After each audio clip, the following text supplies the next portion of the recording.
Merci. On n'a pas le droit à avoir de billets de loterie, nous autres. Alors, Monsieur le Président, j'aimerais commencer, en fait, en rappelant, parce qu'on a entendu, tantôt d'un côté, tantôt de l'autre, de dire, effectivement, il faut revoir les salaires de façon globale, de façon ciblée, tout ça.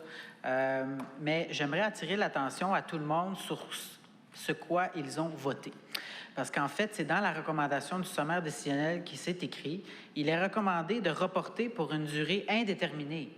Donc, ce n'est pas M. Lécuyer qui a inventé ça de sa bouche, là, c'est marqué dans le sommaire décisionnel indéterminé. Comme vous, j'espère que ça sera fait dans les meilleurs délais, parce que, on s'était fait promettre aussi une rencontre avec les gens du ministère il y a déjà plusieurs semaines. C'était censé être avant les vacances. On n'a pas entendu parler. Là, ça va être après les vacances. J'espère que ça va être après les vacances. Sinon, ça va être avant Noël. Je ne sais pas, là. Permettez-moi d'en douter. Je trouve ça aussi dommage que le Conseil ait essuyé du revers aussi les propositions qui avaient été amenées pour plus de transparence. Puis en fait, je vous ai entendu, Mme Boisclair, tout à l'heure, disant « Oui, mais au procès-verbaux de l'exécutif, il y a des choses là-dedans. » Oui, certaines choses, mais elles sont bien légères, sans jeu de mots, léger et légère, mais je vous dirais, puis je vous ai même apporté un exemple. Dans les améliorations qu'on voulait apporter, on voulait apporter des rapports sur l'octroi des contrats et sur toutes sortes d'autres choses. Et puis, quand on lit le procès-verbal du... Attends une minute. 26 juin, point 6.1. Dépôt du tableau des appels d'offres lancés pour la période du 3 au 7 juin.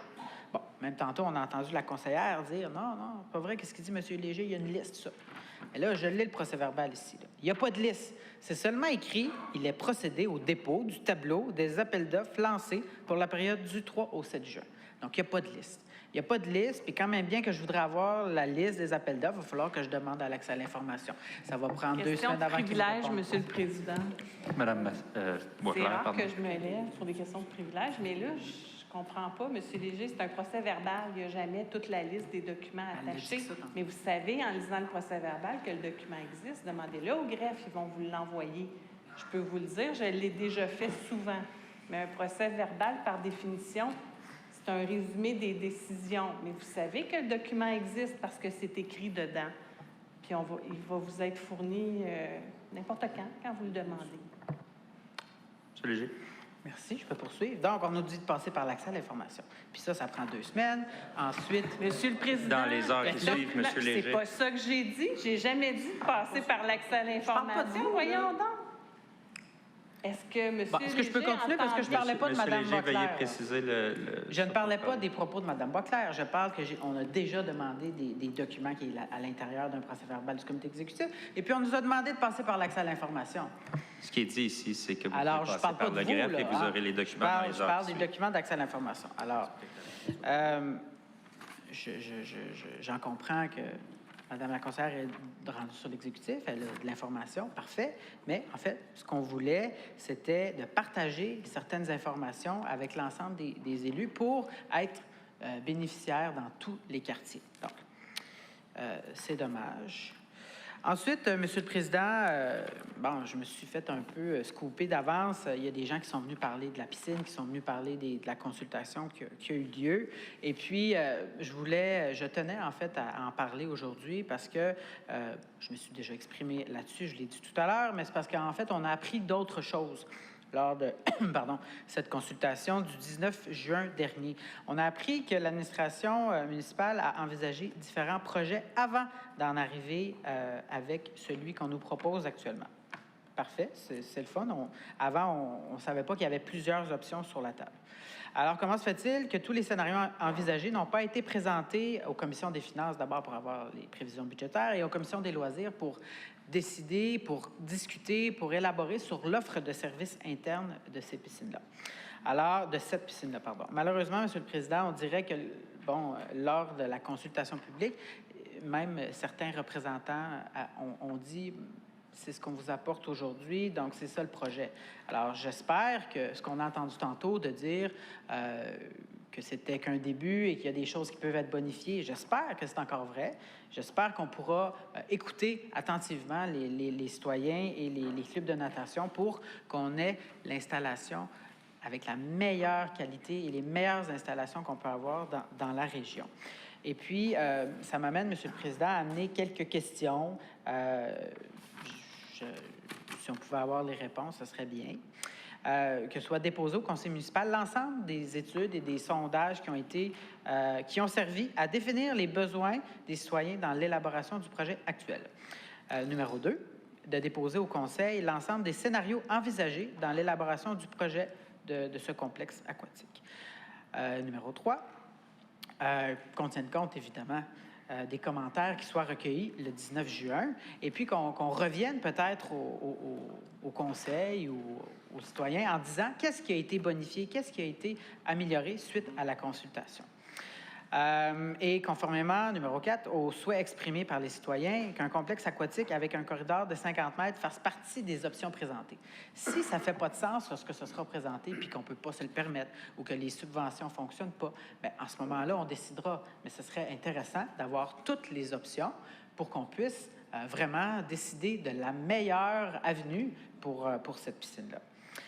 Et dernière demande, M. le Président, que l'on mise sur l'octroi d'une subvention pour réaliser ces travaux. Parce qu'à ce jour-là, je le sais, je l'entends dans vos têtes, même si vous ne parlez pas, c'est sûr qu'on va avoir une subvention.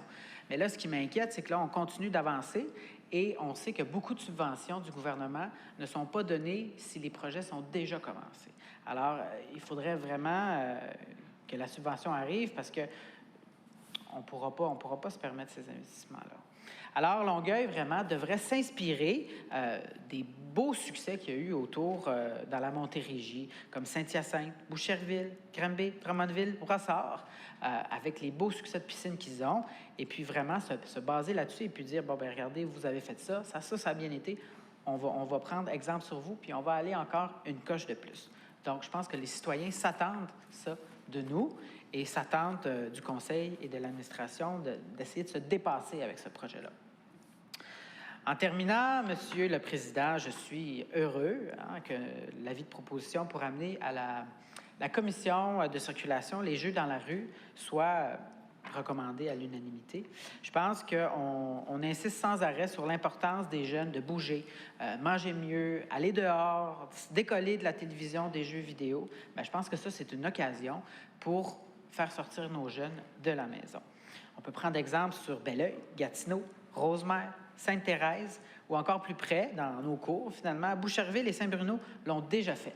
Alors, Longueuil, je pense, on n'est pas les premiers, mais on ne sera pas les derniers à le faire. Je pense que ça va être intéressant pour nos citoyens et puis je pense que ça peut jouer sur la qualité de vie que nos citoyens peuvent avoir à Longueuil. Évidemment, on n'enverra pas jouer les gens sur Roland-Terrien ou sur Chemin de Chambly, mais c'est spécifiquement dans les rues locales. Donc, en même temps, bien, ça peut ajouter aux rues locales un sentiment de sécurité parce que là, les gens vont faire beaucoup plus attention et vont rouler plus lentement. On entend souvent ça parler quand on se promène, ça roule vite dans ma rue. Bien là, avec les enfants, les gens vont être plus aux aguets. Les buts de soccer, les buts de hockey vont être sortis, donc on va être obligés de faire des petits contours, abaisser la vitesse, donc améliorer le sentiment de sécurité dans les quartiers. Ensuite, comme M. Lécuyer en a parlé tout à l'heure, M. Gagnon aussi, la pédiatrie sociale, c'est un honneur pour moi d'être le coprésident d'honneur pour cet événement-là, pour la toute première édition. 78 000 $, je pense qu'on peut être fier. Je pense que la communauté peut être fière de son effort. Et puis, je vous donne déjà rendez-vous pour l'année prochaine. On s'est donné 78... On n'avait pas les espérances d'avoir 78 000 $ pour cette année, vu que c'était la première édition.